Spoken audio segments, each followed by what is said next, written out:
Continuando nossa aula sobre proteínas. Aqui nós podemos imaginar que existe uma uma gigantesca quantidade de proteínas com estruturas e funções diferentes na natureza. Então, uma forma de classificar as proteínas é dividi-las em dois grandes grupos, que são as proteínas fibrosas e as globulares. Elas são estruturalmente distintas. Por exemplo, as proteínas classificadas como fibrosas, elas têm uma cadeia de polimérica, ou seja, de repetições em um longo filamento. Já enquanto as globulares, elas estão bem compactadas e dobradas como se fosse numa estrutura esférica, tá? Geralmente as proteínas fibrosas são formadas por um único tipo de estrutura secundária, só uma alfa-hélice, enquanto que nas globulares podem ter mais de um tipo de estrutura secundária, misturar uma beta-pregada com a alfa-hélice, como, por exemplo, o que ocorre nas enzimas e nas proteínas do sistema de regulação do metabolismo. Já no caso de proteínas que vão ser estruturais para dar força, proteção ou suporte, que são as que estão dentro do grupo das proteínas fibrosas, elas vão ter uma estrutura já terciária mais simplificada do que as globulares. Alguns exemplos de proteínas fibrosas: a alfa-queratina, o colágeno, a fibroína da seda. Esses tipos de proteínas, eles têm propriedade de força e uma certa flexibilidade à estrutura a qual elas fazem parte, tá? Vão apresentar uma unidade secundária sempre repetitiva, sempre alfa-hélice. Alfa-hélice nunca vai ter uma mistura, tá? E elas têm maior simplicidade estrutural, por consequência dessa repetição da mesma tipo de estrutura secundária, e são insolúveis em água. Na foto da direita, nós vemos um esquema falando sobre a queratina. A queratina na natureza foi desenvolvida para proporcionar força e ela compõe praticamente todo o peso seco do cabelo, das unhas, das garras, penas, chifre, casco e também grande parte da camada externa da pele dos mamíferos, fazendo parte de um grupo denominado de proteínas de filamento intermediário. Filamento que, como vocês verificam aqui, ela parece um fio. A estrutura basicamente são duas fibras de alfa-queratina, tá? E elas são enroladas uma sobre a outra, formando uma espiral, que é denominada de espiral supertorcida. E essa supertorção dessas duas cadeias polipeptídicas de alfa-queratina que tornam essa estrutura ótima para formar tecidos ou outras estruturas em um determinado ser vivo de força. E várias dessas estruturas supertorcidas, elas vão se organizando, orientando, como nós podemos ver aqui nessa imagem da protofibrila, de forma bem organizada, aparentemente desorganizada, mas na verdade é bem organizada, certo? E tornando a estrutura final bastante rígida bastante forte. E a estrutura quaternária de uma queratina, ela é bem complexa. Então, ela tem várias dessas espirais que estão bem associadas umas às outras, então elas interagem uma com a outra, tá? Essas camadas interagem, tornando ainda mais resistente e formando o filamento intermediário que vai compor o cabelo, por exemplo. A existência dessas proteínas fibrosas ela é aumentada quando tem várias ligações covalentes entre as cadeias. Então, se ocorrer uma ligação covalente entre uma cadeia dessa torcida com a outra, aí que a estrutura vai estar mais potentemente resistente. Algo interessante, não sei se você chegou a imaginar isso, já que essas proteínas estão bastante presentes no cabelo e elas têm um formato helicoidal, tem alguma influência sobre o formato da fibra do cabelo? Sim. Quando os cabelos eles são expostos ao calor úmido, eles podem ser esticados. No nível mais molecular, as hélices de uma alfa-queratina do cabelo, elas são esticadas até que elas chegam numa conformação do tipo beta, completamente estendida. E quando tem um resfriamento espontâneo, ela volta para aquela formato de helicoidal, de alfa-hélice. E essa esticabilidade, que é característica das alfas-queratinas e suas inúmeras ligações que existem de sulfeto, constitui a base dos processos de ondulação do cabelo de forma permanente. Lembrando que existem aminoácidos que têm aquele seu grupo R, dentro daquele seu grupo R apresentam um enxofre, o átomo de enxofre. E esses grupos, quando ligados a outros aminoácidos que também apresentam enxofre, podem formar uma ligação bem forte denominada de sulfeto, ligação de sulfeto, que é o que a gente vê aqui na imagem, representado em amarelo por SS. Os cabelos que eles são cacheados ou são crespos, eles inicialmente são enrolados ao redor de uma forma bem específica. Mas se for adicionado um agente redutor, tá, que vai junto com o calor, ele pode quebrar essas ligações de sulfeto e modificar a estrutura dessa queratina. Só que, ao ser removida essa substância, ela pode não ser permanente. Então, é adicionado um agente oxidante para fazer com que algumas outras ligações de sulfeto sejam refeitas e curvar ainda mais a estrutura.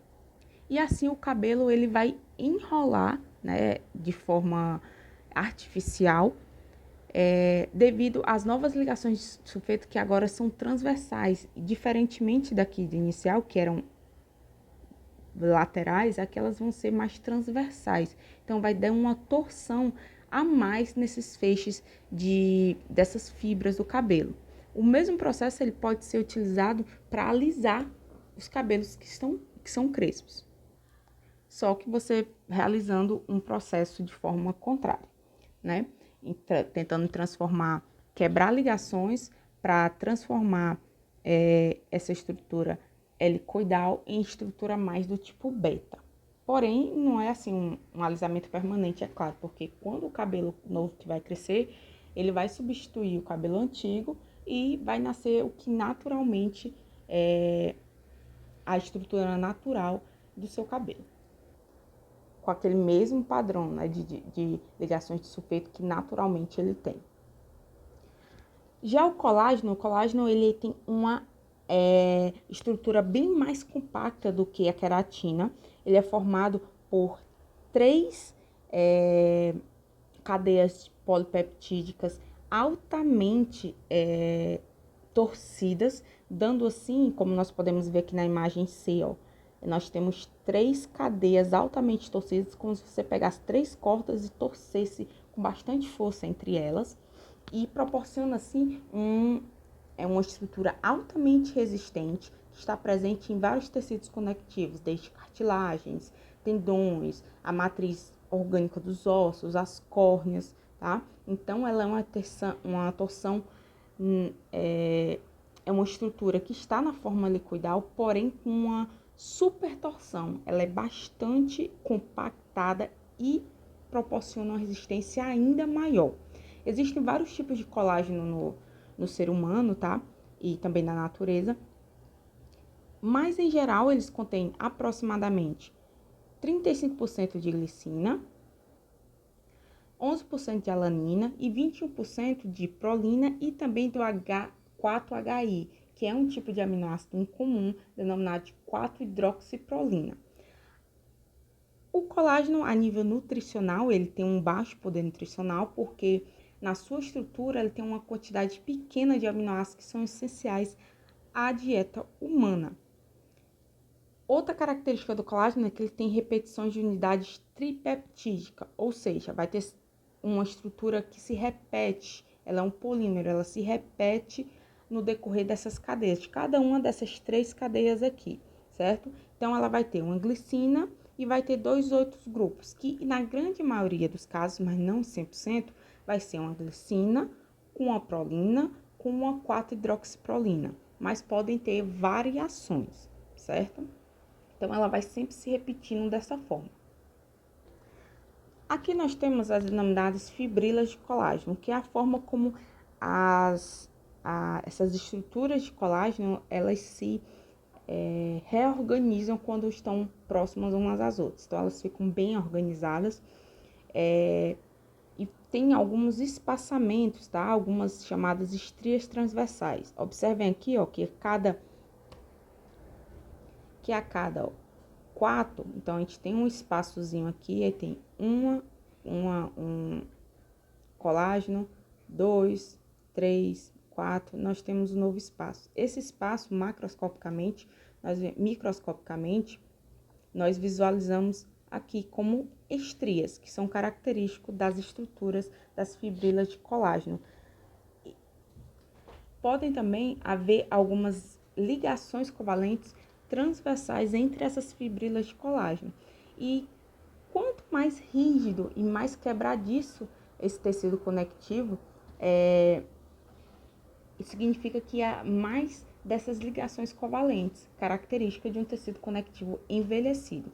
Em mamíferos existem mais de 30 tipos de colágeno de uma grande variedade. E podem haver também doenças consequentes de defeitos genéticos nesses tipos de colágeno, como a osteogênese imperfeita, que é caracterizada por formação anormal dos ossos em bebês, e também a síndrome de Ehlers-Danlos, que é característica de articulações mais soltas.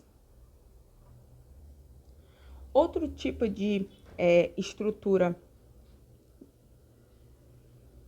classificada como uma proteína fibrosa é a fibroína de seda, tá? Ela é produzida por insetos e por aranhas e predominantemente tem como estrutura secundária a conformação beta, além de apresentar uma composição rica em alanina e glicina, o que ajuda, né, no autoempacotamento dessas cadeias.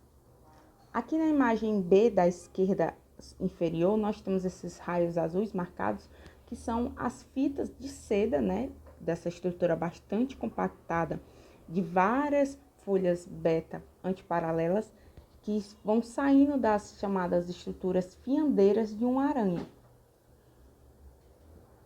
Daí aquela grande resistência da teia de aranha do Homem-Aranha nos filmes. Aqui eu trago para você uma comparação, né, dessas 3 formas, da alfa-hélice, da conformação beta e daquela hélice tripla do colágeno.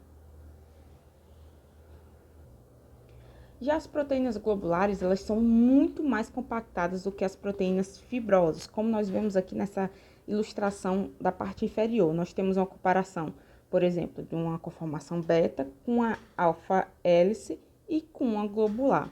Então, ela é bastante compactada e podem ter exemplos de funções, como ela ser uma enzima, como ela ser uma proteína transportadora, uma motora, uma reguladora, ou participar do sistema imunológico, como as imunoglobulinas, entre outras funções. Um exemplo de proteína globular é a mioglobina, que ela é uma proteína que vai se ligar ao oxigênio, que é uma proteína relativamente pequena, que se presente nas células musculares, e ela vai se ligar ao oxigênio e está presente em grande quantidade em mamíferos que têm a característica de serem mergulhadores, pois assim, esses tipos de mamíferos, eles conseguem ter uma alta estocagem e uma rápida distribuição de oxigênio durante o processo de mergulho. Essa proteína é tão compactada que dentro da estrutura dela só tem espaço para 4 moléculas de água. Então, é altamente compactada. Além disso, é interessante, aqui que está destacado em vermelho, é o chamado grupo M, ou grupo ferro protoporfina, que também está presente na hemoglobina. Ele é um grupo que tem na sua estrutura, tem uma estrutura planar com um átomo de ferro no núcleo central. Bom, existe um quesito, um tópico muito importante quando se fala de proteína. A gente não vê isso em carboidratos, não vê isso em lipídios, não vê isso nas vitaminas. A denominada desnaturação. Na evolução da vida, das proteínas, elas são altamente adaptadas às condições ambientais celulares e condições extracelulares. Então, a condição do ambiente, pH, temperatura, presença de outras substâncias, vão interagir. Como nós sabemos, todas as substâncias elas vão ter ou uma carga positiva ou negativa, ou elas não vão ter uma carga, mas conseguem fazer uma determinada interação, conseguem reagir mais com uma substância do que outra. Como nós vimos, uma mudança de pH pode modificar a carga final daqueles tipos de determinados tipos de aminoácidos e assim torná-lo mais ou menos solúvel em água. Então, esse ambiente, todas essas condições vão sim impactar na estrutura da proteína e, como nós vimos, a estrutura da proteína é altamente específica para a sua função. Então, se houver alguma modificação, dependendo do nível dessa modificação da estrutura, pode ser que a função dela, na grande maioria dos casos, não seja mais viável de acontecer. Ela vai estar inutilizada. Então, essas modificações vão causar a perda de função, que essa perda de função nós denominamos de desnaturação. Tá? E não significa que a proteína ela vai se desdobrar totalmente até a estrutura primária, não. Alguns agentes que são desnaturantes, o calor, o pH, alguns solventes orgânicos, como o álcool, a acetona, mas os que são miscíveis em água, né? Que são misturados, você consegue misturar com água. Certos solutos, como ureia e hidrocloreto de guanidina e também os detergentes. E, frequentemente, essa desnaturação leva à precipitação de proteínas, que é o que a gente vê, por exemplo, quando cozinha um ovo, certo? Então, aquela mudança do transparente para uma substância sólida e de cor branca, isso é um processo de desnaturação, principalmente das proteínas denominadas de albuminas. Pode ocorrer a renaturação? Sim, dependendo das condições do ambiente, do tipo de proteína, do grau de desnaturação que teve, pode sim ocorrer, como por exemplo o que ocorre com a chamada renaturação de uma enzima denominada de ribonuclease A. Então ela sofre algumas modificações na estrutura, mas que não são suficientes para torná-la inativa. Quando as condições do ambiente voltam para o que é desejado, o que é ideal, ela remodela a sua estrutura e volta para a forma nativa. Aqui eu trago uma ilustração para vocês sobre o processo contrário, né, do que seria uma proteína que está nativa, original. Então, ela passa por um processo de desnaturação, há algumas quebras, assim como também não necessariamente vai ter uma quebra, mas vai ter uma modificação da estrutura. No processo contrário, tá? No processo de modelar para formar a estrutura, não estou falando de desnaturação, só uma observação. Nem todas as proteínas que vão conseguir se dobrar, né, se formar sua estrutura tridimensional espontaneamente. Algumas delas precisam das chamadas chaperonas, que são outros tipos de proteínas que interagem com esses polipeptídeos, né, com essas sequências de aminoácidos, estão parcialmente dobrados, já iniciaram o processo de dobra ou estão incorretamente dobrados e vão facilitar esse processo de enovelamento, de torção correta para garantir que ela tenha a sua estrutura terciária ou quaternária final correta, ou seja, ela vai ajudar esse processo de enovelamento e garantir que aquele microambiente que pode gerar uma possível desnaturação, mas que ele seja adequado. Aqui uma ilustração, por exemplo, a aglutinação e precipitação da albumina, da clara do ovo, é um processo típico de desnaturação, que também pode ocorrer com a adição de alguns solventes miscíveis em água, como o álcool.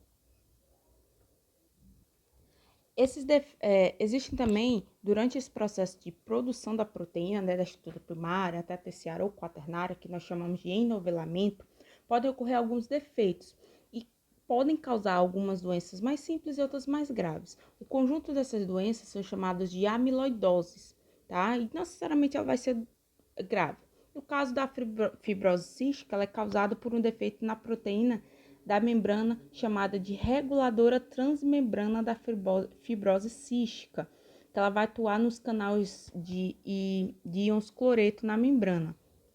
E ela é uma mutação apenas de um único resíduo, uma retirada de um resíduo na posição 508 lá na sequência de aminoácidos da estrutura primária.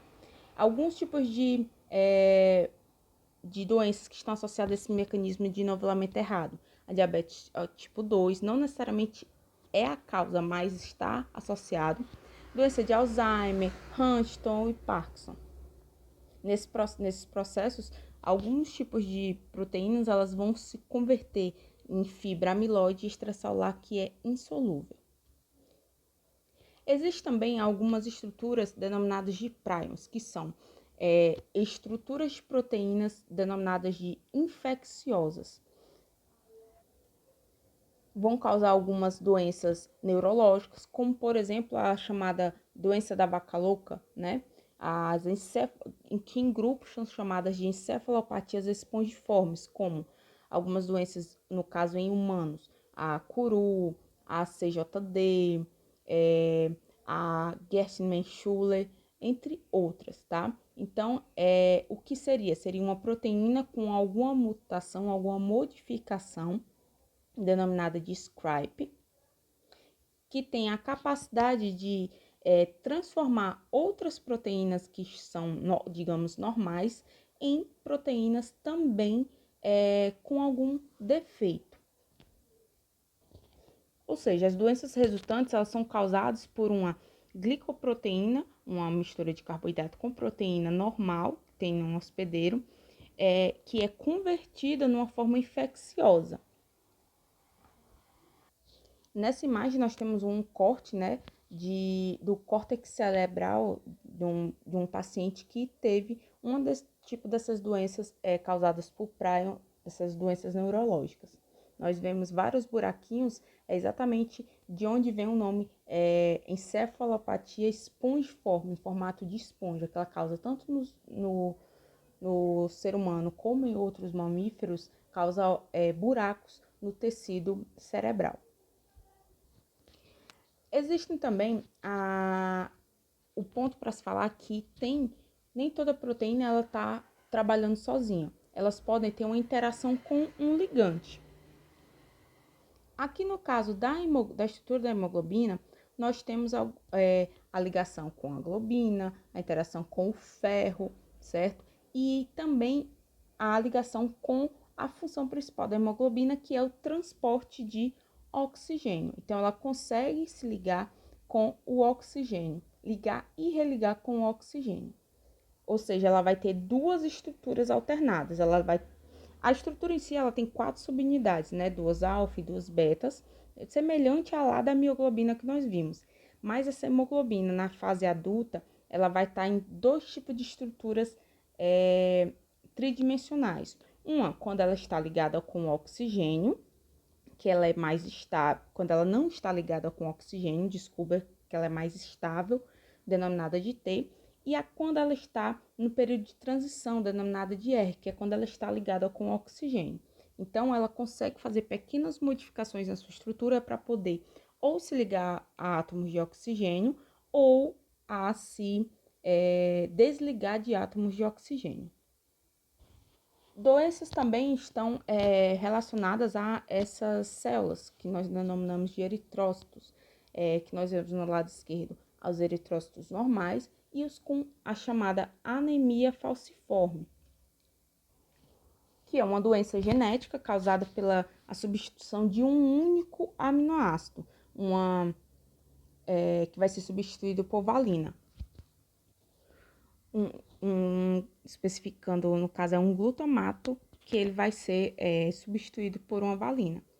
Então, essa mudança vai gerar uma região mais hidrofóbica na superfície da hemoglobina, que vai causar agregação das moléculas dos feixes das fibras que compõem essa estrutura. Então, nessas condições, nós temos uma não utilização correta desses eritrócitos, causando uma doença extremamente grave.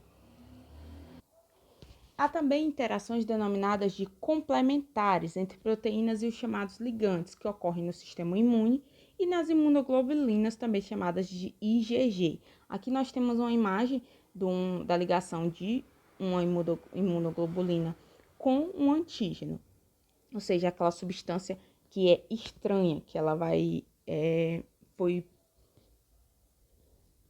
que foi naturalmente construída para combater.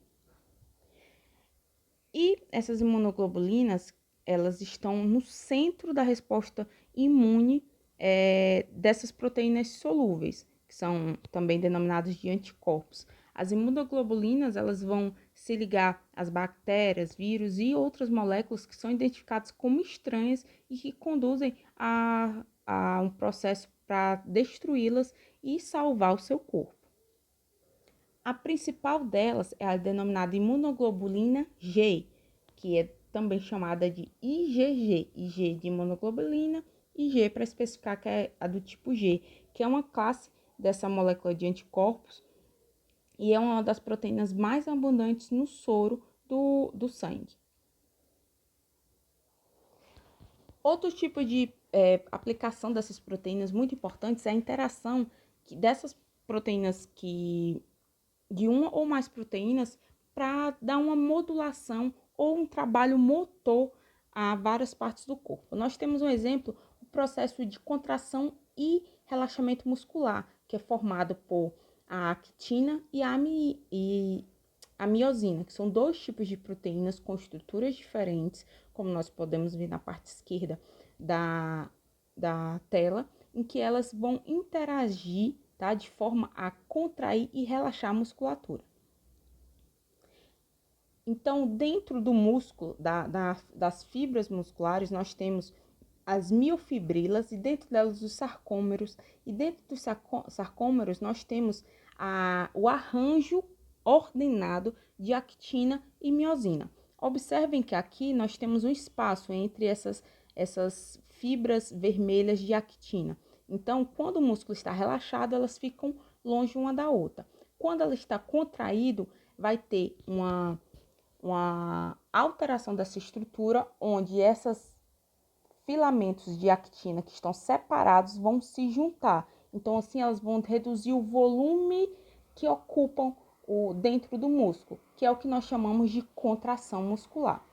Pode ser visto nessa outra imagem. Nós temos aqui a mesma quantidade de actina e miosina na imagem de cima, no músculo estirado, no sarcômero estirado. Então, quando há um processo de gasto de moeda energética ATP, nós temos a contração do músculo, então ele fica num volume menor. E esse processo ocorre com um gasto de ATP, certo? Então, é preciso que um fósforo lá da moeda energética do ATP, ele seja liberado para se ligar com parte da estrutura e assim ocorrer uma contração do músculo. E para finalizar, nós temos um grupo específico de proteínas denominadas de enzimas. O que são as enzimas? As enzimas são um tipo especial de proteína que tem a função de acelerar as reações. Elas vão transformar um substrato, um reagente, em um produto, tá? Então, elas podem quebrar uma molécula grande em uma molécula pequena, podem juntar moléculas pequenas em uma grande, pode oxidar, pode reduzir, pode fazer várias coisas, juntar duas moléculas em uma ou uma transformar em duas, então tem grandes funções. Mas nem todas as enzimas são proteínas, existe um grupo bem específico de RNA que são catalíticos também, tem essa função de catálise. Então, o que é que ocorre? Nós temos a enzima com substrato, elas vão se juntar e vão ter um acoplamento tridimensional, formando o que a gente chama de sítio ativo, e quando ocorrer a separação, você vai ter a enzima intacta, assim como ela entrou no processo, e vai ter a liberação de um produto diferente do substrato que foi inicialmente entrado no processo.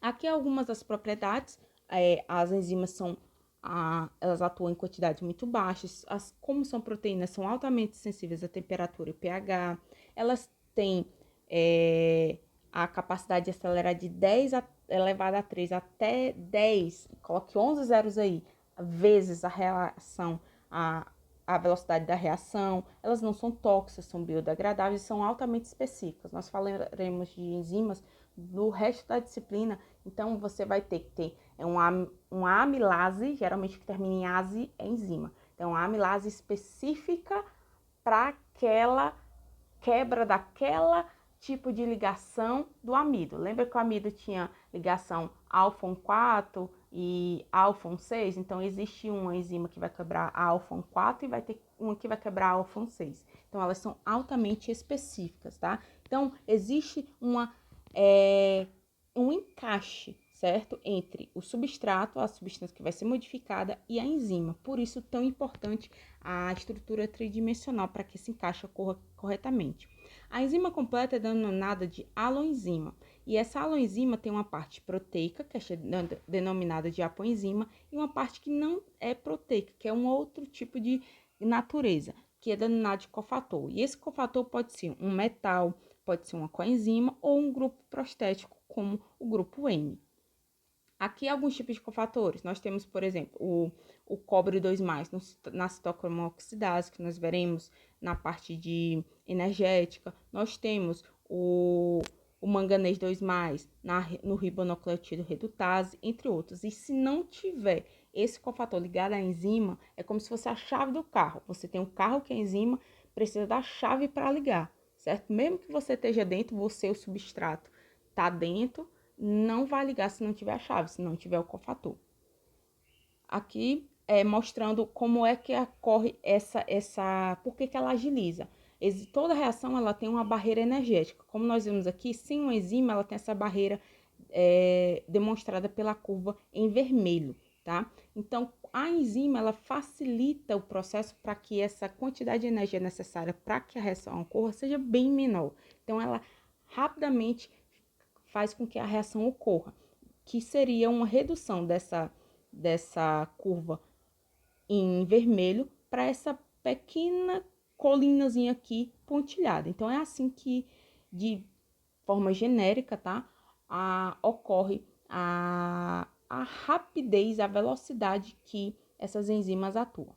Aqui um exemplo de classificação dos vários tipos de enzimas. Algumas fazem ligação, outras transferem um grupo de um substrato para outro, algumas quebram enzimas, outras oxidam, então cada uma tem a sua função específica. E, por serem proteínas, elas são afetadas por vários tipos de fatores, desde a quantidade de substrato, o pH, a temperatura, quanto de enzima tem, entre outros, e as substâncias denominadas de inibidores, que são substâncias que, quando estão presentes, se ligam no lugar do substrato e não deixam essa reação ocorrer.